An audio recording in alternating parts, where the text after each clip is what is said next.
Hey, what's up? Welcome or welcome back to my channel. My name is Aurelia Michael Holmgren. If you're new to the channel, I am a Bronx girl through and through, born and raised, living in an LA world. And right now, in real time, we currently have 4 wildfires going on. And so you'll probably notice the lighting going down, down, down because we are also out of power. We have no power, so right now we've got a cooler, we've got some ice, and we've got all our food inside. So this is what I'm dealing with today. But I thought maybe this is the perfect time to start my new series. So I have decided to get locks. And I made this decision about a week ago. And within 2 days, I had already decided it was going down. But I wanted to take some time to talk about why I came to this conclusion, where I'm at in my hair journey, what are my expectations. But if you haven't met me yet, like I said, I'm from the Bronx, New York. I currently live in LA. By label, I am a life coach. I run a company called Goal Setter Success. Same on Instagram, same on website, goalsettersuccess.com, the Goal Setter Success Club. I've been a life coach for 13 years. In addition to that, I've been a voiceover artist and voiceover coach with my company, Voice on Demand, which is ourvoiceondemand.com or Our Voice on Demand on Instagram. She loves a good business. In addition to that, I'm also a musical theater performer, Broadway performer, and Broadway associate choreographer of the Louis Armstrong musical, A Wonderful World, currently playing at Studio 54. In addition to that, I am a wife, I am a puppy mom, I am an only child, but label schmabels, to me, I'm a heart healer, I'm a people connector, I'm a community builder, I'm hot cocoa, but I'm also a firecracker. I'm 5'1.5", but my resume says 5'2". My personality is about 6'7". So if you are new, you're already family. Welcome, welcome, welcome. And so even though I say this is a new series, it's been a process. So I started off with a prep vlog. I am also a bodybuilder. I am not competing for the foreseeable future, but I started off, you can check out my channel for prep vlogs, all the way from my first season to this last season that finished in June. That transitioned into my New York vlog. I went to New York for 3 months to create A Wonderful World on Broadway. That transitioned into a fun series called Be Married, Act Single series, which was all about what were the things that I was doing when I was single that got my man in the first place, and how can I start doing that again? And so part of the subtitle was redefining femininity, because I was redefining what femininity meant for me, bit of a tough chick, and also finding new ways to explore my femininity. And so this is all encompassing because for me and for most women, hair is a major part of how we express ourselves. And so I'm super excited, nervous, anxious, all the things for this process. Okay, so let's start with why I decided to lock my hair.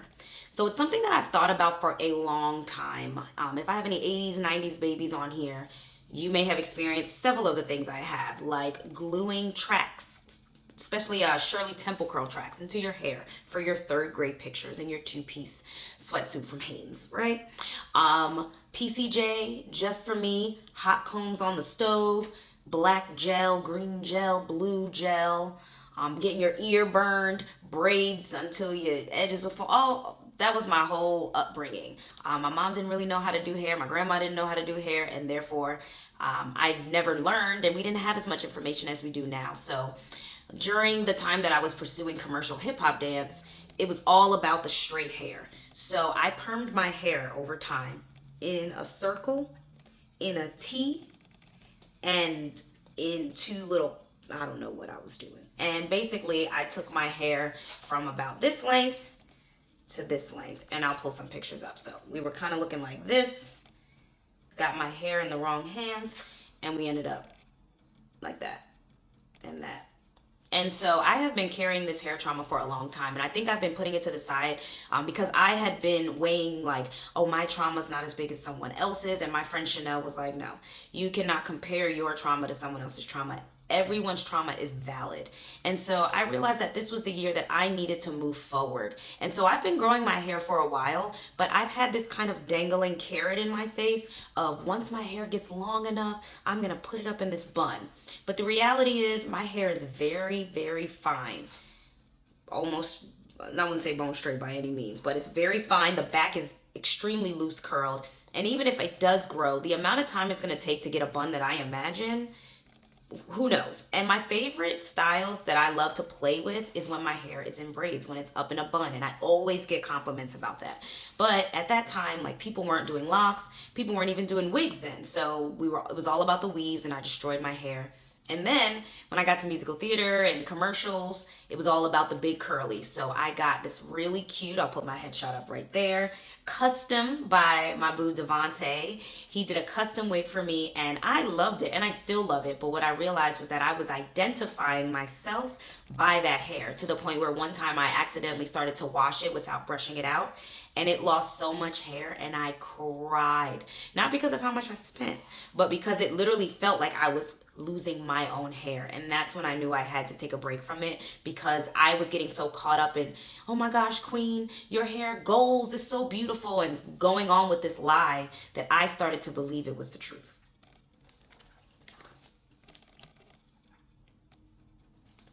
And lastly, I'm a plant mom, and even though it takes time for them to grow, the process has always been so fascinating to me. Even when the hair is up, the leaves are up at night and then they drop in the morning. And so what I've been researching, I hear that things can be the same way, especially when you're starting your journey. So I'm ready to really treat my hair like a garden, all a part of the temple that God has given me.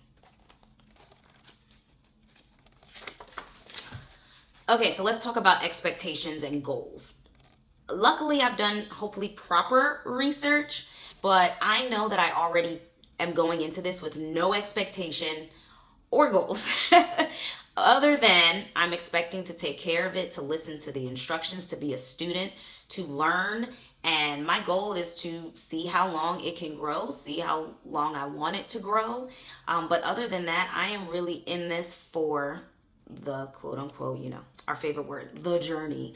But I don't have any expectations. I'm really excited. So today I was supposed to go in for my loc consultation.